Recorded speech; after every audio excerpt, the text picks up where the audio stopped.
Hey everyone, Tappers here, and welcome to another part of the Super Mario RPG playthrough. When we last left off, we headed to Moleville to find out what is going on. We find out there's a star, and we also find out that Croc is still alive and well. And he stole our coins, so we're going to beat the crap out of him. Maybe he'll have something that can help us get further into the caves. So pretty much the strategy for fighting Croc is almost the same, but at the same time it isn't. He still uses bombs, which aren't quite as effective, but it's still a decent effect. For now, the strategy is just attack him and until a certain point. The weakness is he's no longer really weak to fire, so all I'm going to be doing is having Mario jump on him, healing, and attacking. That's pretty much it. Shoot. I got 3 Carol Colas and I got a few Froggy drinks. I think Gino is going to be just fine having less than full health, but I also get a freebie, so that kind of helps. Going to have Gino use Gino Beam just for some damage, maybe make the fight last a little less time, and that didn't do anywhere near as much as a jump. Oh well. So, and there's the first time he actually gets to use Tackle. Since last time we fought Croc, he didn't even use Tackle at any point. All he did was use bombs. And he should be getting into his next phase right about... Oh, actually he's still not doing it. And Mario gets hit with a bomb, and that took out half his HP. If I haven't used it, I'm going to use HP Rain. Now, HP Rain is kind of a small healing, and if you time it right, you may be able to get some HP back, or extra HP. And yeah, right now there's not much else to say. Okay, there we go. You want them back? You gotta take me down first. And Mal gets tackled, and we see something called Eye fly from us. Those... Oh, and he also uses one move. And as you can see, we have no items. He just stole everything we had. So we have to beat him without any items. And pretty much the only method of healing is Mallow's HP Rain. So if Mallow goes down, then you pretty much have to survive a test of endurance. And god damn it, that hurt. I've never known Chomp to do that much damage, and really, it's called Chomp, but it's not. He's not using a Chomp on you, and he's also not using like some sort of bite move. Oh, actually, I'm wrong. He does use another move other than that. He uses his regular attack, but he doesn't throw bombs at you anymore. It's just Chomp and Tackle. If you survive a few rounds, I don't know how much HP he has left, but he shouldn't take too much longer, and the fact that Mallow didn't even take any damage pretty much means I'll survive this really soon. And there we go. Yeah, enough already. Here's your junk. I'm out of here. And with that, he escapes yet again. But we also get 50 coins, and we also get our coins back on top of what we have, plus a bomb. Which means we get to use bomb as an item, except we don't really do that. Remember that cave area that stops us right here? Well, if we talk to Pommel, he'll find out we found a bomb, which we can use to get further into the cave. And cool guys don't look at explosions as screw. I'm not even going to try to do that meme. So apparently Pommel thinks that the kids are further inside and wants to go after him, but he finds out that we think he's a burden and that we should be going on to take out the monsters and everything else. So going down, oh my god, we're suffering 100,000 concussions rolling forward because of a minecart that chases us down, and we get a frog coin. And a random shy guy that just bolts. Come on. I want to jump. Crap. Stupid bombs. I can't move. Okay, there we go. Inside this treasure chest, we have a star and immediate level up. And another level up. I think everybody's gonna get a level up after this if I can... Nope. Okay, I think Mario's gonna get one, and probably Mallow because he's the closest to where I'm at. No new moves, pretty much just the standard levels. There's not a whole lot more aside from these stupid Sparkies. I don't want to fight you. Can we run? Okay, I think I've already talked about these cluster enemies and that they can use a special move which does instant kill. I think it's called Migraine or it's something, but basically the things explode on you and you die if you don't time the stuff correctly. And I finally escape. And I am not going to worry about that. We're almost at the end of this. If I can get out of here without this stupid Sparky trolling me. Okay, get the rest of it. Damn it. I am not fighting these. But I may not have a choice if they keep ganging up on me like they are.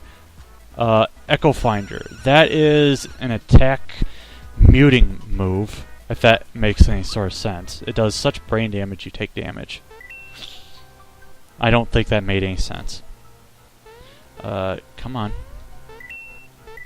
And this chest probably had like 100 coins in it, but this is the last Bob-omb that we'll regularly see here. But actually, this is the last area before we have a boss to fight. Can I get this chest? If it'll stop bobbing up and down. We're going to save here. And once we go inside, we have a surprise for us. What else do I need? Let's see. I've got 36. Okay, 37. And that's all the equipment I need. No, I want to leave. Thank you. Going inside, we find whoever this guy is, and we also see a star. So when we approach him, we get to find out that this schmuck is named Puncho, or Nelio, as he calls himself. And, of course, if you're from the Mario universe, you'll know this guy not at all.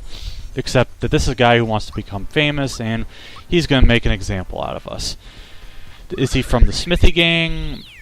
Probably not. Especially considering that we don't actually have the boss music when we fought Mac, or, what was his name? Bowyer. Yeah, because we fought a jackknife pogo stick person, and then a bow and arrow, except he didn't have arrows. And now we get to fight a bomb with a fuse for a hat mohawk thing. I don't know. So anyway, after a round, and hello 69. After one round against Puncho, he'll unleash these micro bombs, which you can take out. Yeah, I see. We're already famous. Not really. Don't even know who you are, dude. But these micro bombs, they have zero animation, and at random intervals, they'll just run into you and try to blow up on you. Which you can do. You can have them do 0 damage if you time it right.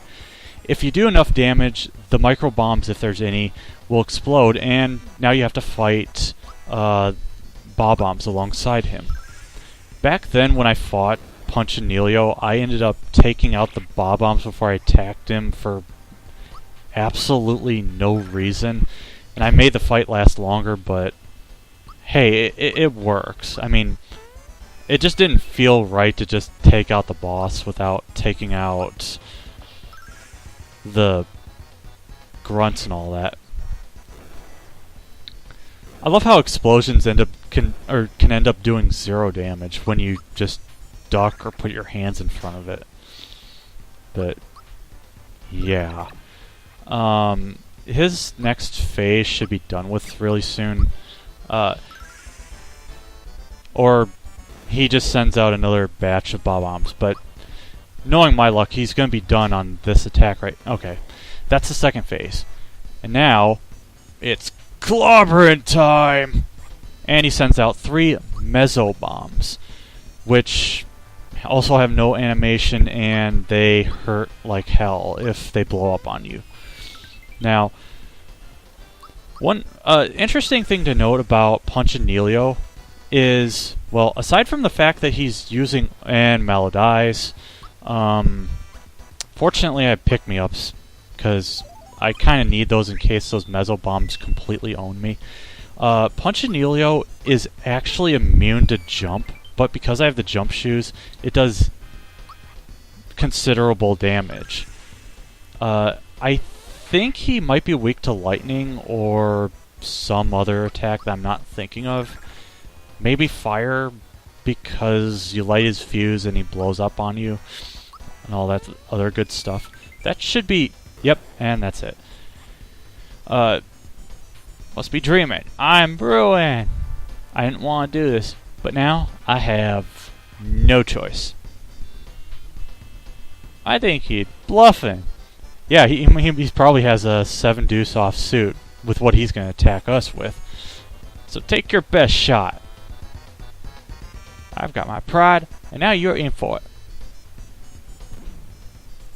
And nothing happens. And that is just the weirdest distorted face you'll ever see. I mean, I don't even know what he is. He has a mask on his chest, and he's got some screwed up face, or his head's all screwed up, but then again, he has a short temper, so who cares? He's dead, as he got crushed by a king bomb. Now, oddly enough, this cutscene's going on, and we're just standing here, not worrying about anything, and oh my god, a cave-in comes in and triggers the bomb, even though I'm pretty sure rocks don't actually cause some sort of spark by themselves. And everybody is covered in dust, because you can totally survive an explosion from that close a range. And the star just falls from a high ledge because of an explosion, because that's how it works. So, yeah, almost, 30 minutes after we got our last star, we get the 3rd star of the game. And we're no longer covered in soot, because that's totally how stars work. But, yeah, 3 stars out of 7, only 4 left, and at this rate, I mean, what would it take? Maybe 2 hours to get the last 4 stars in the game? I mean, we're on good pace, and yeah, nobody can stop us now. And it's a orange, yellowish, gold one because we're in the caves. Because it represents Earth, so that's how it works. And of course, as you can see, we don't get a message because we're not quite done. We actually we get to see Dinah and Might. And apparently we have to escape this cave by playing yet another minigame, which I'm not going to read the instructions. Because there's really no consequence to screwing this up, because all you do is get coins while you ride a minecart to probably one of the hippest tracks in the game. It sounds so country, southernish, something or other. But anyway, the controls for this minecart are B is jump. If you hit Y or A, and I somehow failed to hit A, you can hit the brakes and avoid losing time. Now, obviously, if time is considered a thing, which it really isn't, it's not a countdown timer, it's a count up timer. Actually, I shouldn't even be making that joke, so I'll shut up now. And once again, I failed. Also, the mushrooms, if you hit X, you can get a boost of speed. Now, you might be wondering, well, what's the point of this if all you're doing is just exiting the cave? I mean, do you get a prize at the end? Well, yes and no. And that took 52 seconds, which is too long, and I missed those coins. Later on, this becomes a mini-game because, well, once we leave this place, we can ride the minecart and try to get prizes by getting a good time and all that. And look, that only took 16 seconds. But now, I don't remember what the prizes are, but I'm not really going to do it because, honestly, I think it might be just coins or frog coins at that. And there's actually much better mini-games out there. And then, I mean, the music's nice to listen to, and you can also listen, or you can hear some explosion. Oh no, I didn't want to go that way. This is the slowest route, because I keep failing horribly at this. And hopefully I won't... Okay, I didn't screw up on that. Yeah, we get to do this for not a whole lot longer, but I guess I might as well talk a little bit about Super Mario RPG in general. Now, I've mentioned I've played and rented this a bunch over the years as a kid. And it's considered one of those that's a really good game, but at the same time, not everybody is going to like the game. And, I mean, some of my friends say that, well, the game is kind of bland, or it doesn't stick to some of the Mario roots because you get all these no-name enemies that have no significance whatsoever. Like Punchinelio and whoever the hell Smithy really is, which we'll sort of find out later. But you know what? The way I see it is, a lot of Mario games have a bunch of no-name weird enemies. Like the Thousand Year Door has the weird X-Naut enemies. You have Super Paper Mario has the flip and flop side weird people, some strange origin, and then you also have the Bean Bean Kingdom and all that good stuff. This game has moles that we get to drop in on, and the kids couldn't possibly survive landing like that, except they did. But apparently the little one has been knocked senseless. I have no idea how a little baby like that can survive, but it doesn't matter. We saved them, and we don't have to worry about repairing a roof. It's much better than having to worry about somebody complaining that their gate is broken and all that other stuff. But yeah, so we saved Dynamite and Star Piece. We've seen Bowser, except he hasn't seen us. But now, where's Peach? So we leave, and we hear some strange commotion about a beetle flying slowly, and some sniffets are chasing after it, because beetles are totally special and all. And they're all named so cleverly, and they talk about somebody named Booster. Can't catch that. Oh, that's right. He's busy keeping a princess from the sky entertained. Who is this princess they speak of? Could it be Princess Peach? Or maybe it's Princess Toadstool. No, it's the same thing. And they run off trying to catch a beetle and all that good stuff. So now that we've taken care of things, we can talk to some other residents, and they'll talk about stuff like a shiny stone. But this is actually an area where you've got an exchange system. She wants fireworks in order to give you a shiny stone. There's this guy who'll sell you fireworks for 500 coins. We're not going to do that. Now, the shiny stone no, I said no. Why does not talk to people, as far as I know? Anyway, the segment's almost over. I just wanted to show a couple other things. If you talk to this mushroom boy again, the miner's store. And at certain points, he'll sell you different items. This one is the Lucky Jewel. I'm not going to buy that because I don't have much room. I'll buy it later when I have a chance. But for now, I'm just going to call this part to an end because we got more stuff done. So with that, this has been Tapras, and we'll see you later when we find out who this princess is, who this booster person is, and why beetles are a thing. See ya.